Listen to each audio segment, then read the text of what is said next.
Timo Jutila, kuinka paljon rillataan? Kesällä tehdään niin ja Tapola kammaan pannaan menee eteenpäin. Tapola kammaan pannaan menee eteenpäin. Nyt rillataan. Urheilijat esiintyy päihtyneen. Ihan ok. Nyt rillataan. Urheilijat esiintyy päihtyneen. Ihan ok. Juti. Nyt rillataan. Juti. Hei, antaa mennä. Rillataan. Ihan huikea. Hei, antaa mennä.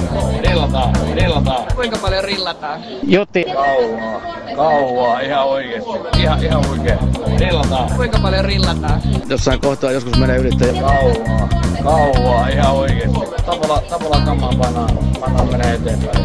Ihan huikea. Miettikää nyt. Nyt rillataan. Miettikää nyt. Rillataan. Hei, antaa mennä. Nyt rillataan. Juti. Miten rillataan? Pannaan ensin ylämummo kuntoon ja sitten ruvetaan rillaamaan. Rillataan. Rillaus kuuluu suomalaiseen kesään. Miettikää nyt. Ihan huikea. No kyllä sitä jonkin verran tulee rillattua. Urheilijat esiintyy päihtyneen. Se on ihan mukavaa puhua. Rillataan. No Tapolan tuotteita rillataan. En mä tiedä, kyllä se kaikki tekee. Sipulit ja tomaatit tulee hyviä ja ihan ok. Paljonko syöt kerralla sitten? Napostelupuuhaa periaatteessa koko juttu semmoista niinku yhdessä oloa ja mukavaa juttua. Urheilijat esiintyy päihtyneen. Ihan huikea. Kun keli on hyvä ja kaikki on kohdallaan, niin mikä ettei. Ihan mukavaa puuhaa. Rillataan. Jossain kohtaa joskus menee ylittäjä. Mennään eteenpäin. Mä oon ylpeä jätkeet. Oikein.